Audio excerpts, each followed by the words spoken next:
प्रधानमंत्री इंदिरा गांधी अपने निवास से निकलकर पास ही मौजूद एक दूसरे बंगले की ओर जा रही थी। वहीं उन्हें एक ब्रिटिश अभिनेता और फिल्म मेकर को इंटरव्यू देना था। दोनों इमारतें बिल्कुल पास पास थीं, इसलिए इंदिरा गांधी ने गाड़ी लेने के बजाय पैदल ही जाने का फैसला किया। जैसे ही इंदिरा गांधी गेट के पास पहुंची, अचानक उनका एक बॉडीगार्ड सामने आया। अगले ही पल उस बॉडीगार्ड ने अपनी रिवॉल्वर निकाली और इंदिरा गांधी पर लगातार 3 गोलियां चला दी। गोलियां लगते ही इंदिरा गांधी जमीन पर गिर पड़ी। इसी पल वहां मौजूद दूसरे गार्ड ने अपनी ऑटोमेटिक गन उठाई और इंदिरा गांधी पर ताबड़तोड़ फायरिंग शुरू कर दी। कुछ ही सेकंड में इंदिरा गांधी के शरीर में कई गोलियां लग चुकी थी। हालांकि उनकी सांसें अभी चल रही थी। उन्हें तुरंत अस्पताल ले जाया गया, लेकिन डॉक्टर उनकी जान नहीं बचा पाए। जब यह खबर पूरे देश में फैली तो पूरा भारत सन्न रह गया। किसी को यकीन नहीं हो रहा था कि देश की प्रधानमंत्री को उनके ही सुरक्षा गार्ड्स ने मार दिया।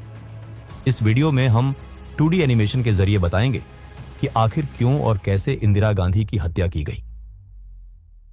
1966 में इंदिरा गांधी भारत की पहली महिला प्रधानमंत्री बनी। शुरुआत में बहुत से लोग उन्हें हल्के में लेते थे। उनके राजनीतिक विरोधी उन्हें कमजोर और सिर्फ कुछ समय के लिए बनी नेता कहकर तंज कसते रहते थे। लेकिन आने वाले सालों में इंदिरा गांधी ने अपने फैसलों से सबको गलत साबित कर दिया। 1971 के आम चुनावों में इंदिरा गांधी ने गरीबी हटाओ का नारा दिया। उन्होंने पूरे आत्मविश्वास के साथ चुनाव लड़ा। जब नतीजे आए तो पूरा देश हैरान रह गया। कांग्रेस ने 352 सीटें जीत ली। इस जीत के साथ इंदिरा गांधी ने यह दिखा दिया कि अब वो सिर्फ प्रधानमंत्री नहीं, बल्कि देश की सबसे ताकतवर नेता बन चुकी है। उनकी अगुवाई में ही 1971 का भारत पाक युद्ध हुआ। इस युद्ध में भारत ने पाकिस्तान को करारी शिकस्त दी और ईस्ट पाकिस्तान अलग होकर बांग्लादेश बन गया। 1974 में दुनिया के कई देशों के विरोध के बावजूद भारत ने परमाणु परीक्षण किया और अपनी ताकत का ऐलान कर दिया। कुछ ही सालों में इंदिरा गांधी को आयरन लेडी कहा जाने लगा, लेकिन राजनीति में कामयाबी के साथ विवाद भी चलते रहे। 1971 में इंदिरा गांधी ने रायबरेली से चुनाव जीता था। उनके विरोधी ने आरोप लगाया कि चुनाव में गलत तरीकों का इस्तेमाल किया गया। मामला इलाहाबाद हाई कोर्ट तक पहुंचा। कोर्ट ने इंदिरा गांधी को दोषी माना और उन पर चुनाव लड़ने की रोक लगा दी। इसके बाद इंदिरा गांधी सुप्रीम कोर्ट पहुंची। सुप्रीम कोर्ट ने उन्हें प्रधानमंत्री बने रहने की इजाजत दे दी, लेकिन इस फैसले के बाद देश भर में जोरदार विरोध शुरू हो गया। 1975 में दिल्ली के रामलीला मैदान में जयप्रकाश नारायण ने इंदिरा गांधी पर लोकतंत्र खत्म करने का आरोप लगाया। उसी समय देश में रेल हड़ताल, महंगाई और भ्रष्टाचार जैसे मुद्दे भी चल रहे थे। इंदिरा गांधी की कुर्सी डगमगाने लगी। जब उन्हें लगा कि उनकी सरकार गिर सकती है, तब उन्होंने एक बहुत बड़ा और विवादित फैसला लिया। 25 जून 1975 की आधी रात को पूरे देश में आपातकाल लागू कर दिया गया। लोगों के अधिकार छीन लिए गए, प्रेस पर पाबंदी लग गई और लोकतंत्र लगभग थम सा गया। करीब 2 साल तक देश आपातकाल के साए में रहा। 1977 में जब चुनाव हुए तो जनता ने अपना गुस्सा वोट के जरिए दिखा दिया। इंदिरा गांधी को करारी हार का सामना करना पड़ा। पंजाब में भी कांग्रेस हार गई और अकाली दल ने प्रकाश सिंह बादल की अगुवाई में जीत हासिल कर ली। लेकिन इंदिरा गांधी इतनी आसानी से हार मानने वालों में से नहीं थी। सत्ता में वापसी के लिए उन्होंने पंजाब की राजनीति पर ध्यान देना शुरू किया। वहां उन्होंने एक स्थानीय प्रचारक जरनैल सिंह भिंडरावाले को समर्थन दिया। भिंडरावाले ने लगातार 3 साल तक जमीन स्तर पर काम किया, लोगों के बीच गए और कांग्रेस को मजबूत करने की कोशिश की। 1980 के लोकसभा चुनावों के साथ साथ पंजाब विधानसभा चुनावों में भी कांग्रेस को जीत मिली। इंदिरा गांधी एक बार फिर सत्ता में लौट आई, लेकिन इस हार से अकाली दल काफी नाराज हो गया। अकाली दल ने मांग उठाई कि पंजाब को एक अलग सिख डोमिनेटेड पंजाबी भाषा बोलने वाले स्टेट के रूप में ज्यादा अधिकार मिलने चाहिए। इस मांग को जरनैल सिंह भिंडरावाले का भी खुला समर्थन मिल गया। अकाली दल अपनी बात राजनीतिक और संवैधानिक तरीके से रख रहा था, लेकिन भिंडरावाले का रास्ता कहीं ज्यादा कठोर था। उसकी भाषणबाजी धीरे धीरे और तेज होती गई और पंजाब का माहौल बदलने लगा। कुछ ही सालों में पंजाब में उग्रवाद बढ़ने लगा। डर, हिंसा और अविश्वास का माहौल चारों तरफ फैलने लगा। सिख समुदाय की सबसे पवित्र जगह गोल्डन टेम्पल को कुछ उग्रवादी संगठनों ने अपना ठिकाना बना लिया। वहीं से उनके ऑपरेशन चलने लगे। इस पूरे नेटवर्क का सबसे बड़ा चेहरा था जरनैल सिंह भिंडरावाले। पंजाब में हालात लगातार बिगड़ रहे थे और इंदिरा गांधी चाहती थीं कि किसी भी तरह शांति वापस लाई जाए। आखिरकार जून 1984 में इंदिरा गांधी ने एक बहुत बड़ा और मुश्किल फैसला लिया। उन्होंने ऑपरेशन ब्लू स्टार को मंजूरी दे दी। भारतीय सेना ने गोल्डन टेम्पल परिसर के अंदर जाकर ऑपरेशन शुरू किया।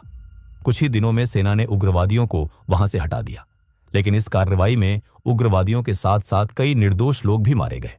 गोल्डन टेम्पल का एक अहम हिस्सा अकाल तख्त बुरी तरह क्षतिग्रस्त हो गया। सरकार के लिए ये एक सुरक्षा अभियान था, लेकिन सिख समुदाय के लिए ये उनके धर्म और आस्था पर सीधा हमला था। इस घटना के बाद पूरे सिख समाज में इंदिरा गांधी के प्रति गहरा गुस्सा पैदा हो गया। इंदिरा गांधी को भी इस नाराजगी का एहसास था। उन्होंने सिख समुदाय का गुस्सा कम करने की कोशिश की। वो सिख समाज के बड़े नेताओं से मिली, सार्वजनिक बयान दिए और साफ कहा कि वो सिखों के खिलाफ नहीं है, लेकिन उनके ये प्रयास लोगों का गुस्सा शांत नहीं कर पाए। धीरे धीरे उन्हें जान से मारने की धमकियां मिलने लगी। खुफिया एजेंसियों ने कई बार उन्हें सलाह दी कि अपनी सुरक्षा से सिख गार्ड्स को हटा दिया जाए, लेकिन इंदिरा गांधी ने यह सलाह मानने से इनकार कर दिया। उनका मानना था कि ऐसा करने से सिख समुदाय में गलत संदेश जाएगा और नफरत और बढ़ेगी। साथ ही उन्हें अपने सिख गार्ड्स पर पूरा भरोसा था। इन्हीं गार्ड्स में से एक था बेअंत सिंह, जो पिछले 10 सालों से इंदिरा गांधी की सुरक्षा में तैनात था। लेकिन ऑपरेशन ब्लू स्टार ने बेअंत सिंह को अंदर से तोड़ दिया था। वो अक्सर अपने अंकल कहर सिंह के साथ गुरुद्वारे जाने लगा। एक दिन कथा सुनते समय बेअंत बहुत भावुक हो गया और जोर जोर से रोने लगा। तब कहर सिंह ने उससे कहा, रो क्यों रहा है, बदला ले। यहीं से बेअंत सिंह के मन में ऑपरेशन ब्लू स्टार का बदला लेने का विचार पक्का हो गया। धीरे धीरे उसके दिमाग में इंदिरा गांधी को मारने की एक खौफनाक योजना बनने लगी। कुछ दिनों बाद बेअंत सिंह ने इंदिरा गांधी की सुरक्षा में तैनात सतवंत सिंह को अपना प्लान बताया। ऑपरेशन ब्लू स्टार के बाद सतवंत सिंह के मन में भी इंदिरा गांधी के लिए गुस्सा और नफरत भर चुकी थी। उसके दिल में भी बदले की आग जल रही थी।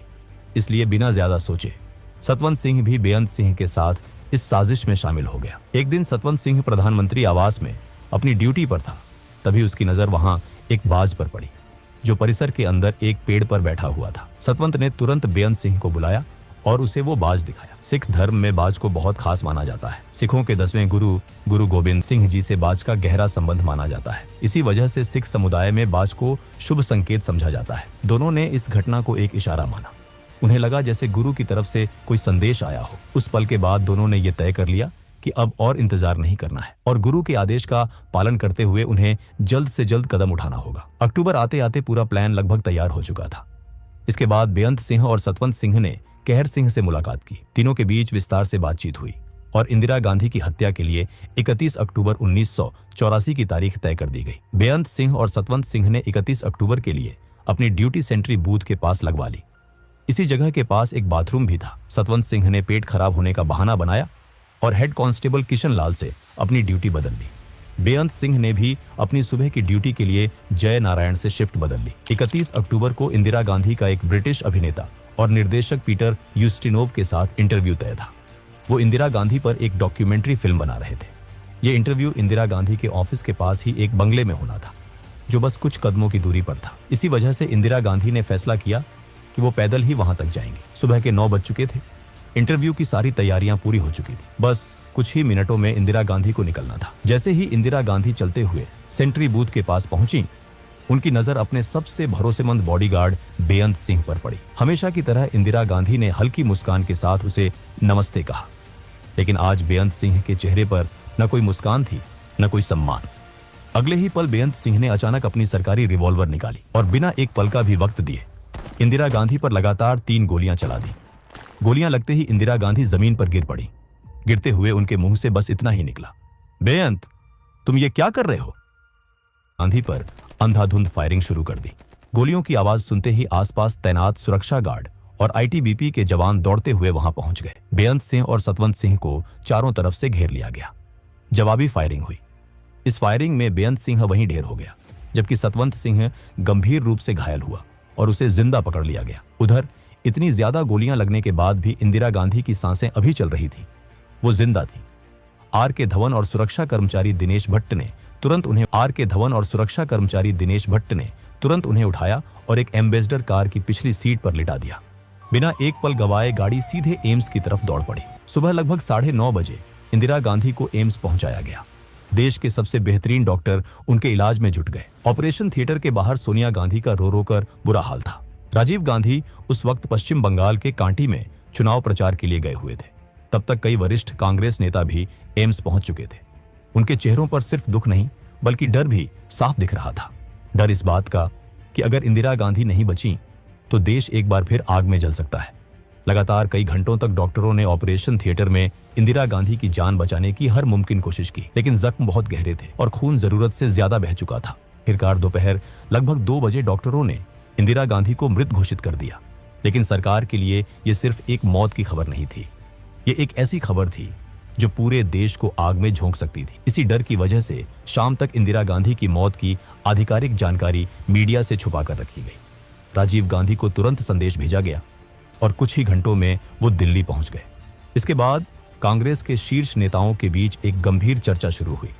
सवाल सिर्फ एक था, देश का अगला प्रधानमंत्री कौन होगा। लगभग सभी की राय एक जैसी थी कि राजीव गांधी को ही ये जिम्मेदारी संभालनी चाहिए। लेकिन राजीव गांधी की पत्नी सोनिया गांधी इस फैसले के खिलाफ थी। सोनिया को डर था कि अगर राजीव प्रधानमंत्री बने तो कहीं उनकी जान को भी खतरा ना हो। काफी देर तक बातचीत और मंथन चलता रहा, लेकिन आखिरकार यह तय हो गया कि राजीव गांधी ही देश के नए प्रधानमंत्री होंगे। उधर जैसे ही इंदिरा गांधी को गोली लगने की खबर फैली, एम्स के बाहर लोगों की भारी भीड़ जमा हो गई। सभी को अब भी उम्मीद थी कि शायद इंदिरा गांधी बच जाए। लोग प्रधानमंत्री की हालत जानने के लिए बेचैन थे। हालात तब और बिगड़ गए जब धीरे धीरे लोगों तक ये बात पहुंची कि इंदिरा गांधी को बचाया नहीं जा सका और उनकी हत्या उनके ही 2 सिख गार्ड्स ने की है। धीरे धीरे सिख विरोधी नारे लगने लगे। स्थिति इतनी खराब हो गई कि विदेश दौरे से लौटकर सीधे एम्स पहुंच रहे राष्ट्रपति ज्ञानी जैल सिंह की गाड़ी पर भी पत्थरबाजी शुरू हो गई, सिर्फ इसलिए क्योंकि वो भी सिख थे। अस्पताल के पास से गुजर रही बसों को रोका जाने लगा। सिखों को बसों से खींचकर बाहर निकाला गया और उनके साथ मारपीट शुरू कर दी गई। शाम 6 बजे ऑल इंडिया रेडियो और रात 8 बजे दूरदर्शन पर जब इंदिरा गांधी की मौत की खबर आधिकारिक तौर पर प्रसारित की गई, तब तक ये खबर पूरे देश में फैल चुकी थी। जैसे जैसे खबर का दायरा बढ़ता गया, वैसे वैसे दंगों का दायरा भी फैलता चला गया। पूरे देश में अफरा तफरी मच गई। 31 अक्टूबर की रात ही राष्ट्रपति ने राजीव गांधी को प्रधानमंत्री पद की शपथ दिला दी। लेकिन सबसे भयावह मंजर दिल्ली का था। यहां दंगे अपने चरम पर पहुंच चुके थे। जगह जगह हिंसा हो रही थी। लोग डर के मारे अपने घरों में बंद हो गए थे। ऐसा लग रहा था जैसे पूरे देश में कर्फ्यू लग गया हो। एक तरफ पुलिस सतवंत सिंह से पूछताछ कर रही थी, तो दूसरी तरफ इंदिरा गांधी की हत्या की साजिश में शामिल बाकी लोगों की तलाश भी जारी थी।